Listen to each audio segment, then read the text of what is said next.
আসসালামু আলাইকুম। আজকে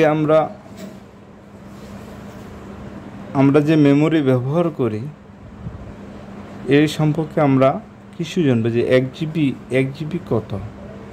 এক জিবি হচ্ছে এখানে যেমন কয়ে দেওয়া আছে 512 KB, ক্ষয়ে দেওয়া আছে 1024 MB, আর আপনার গয়ে দেওয়া আছে 1024 KB, আর ঘয়ে দেওয়া আছে 512 MB।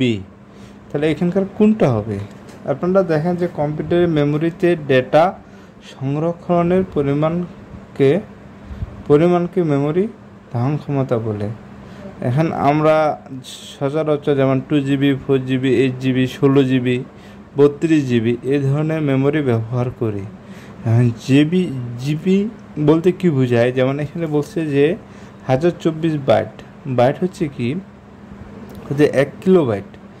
1024 বাইট হচ্ছে 1 কিলোবাইট, আর 1024 কিলোবাইটে 1 মেগাবাইট, আর 1024 মেগাবাইটে 1 গিগাবাইট, আর 1024 গিগাবাইটে 1 টেরাবাইট, আর 1024 টেরাবাইটে 1 পেটাবাইট।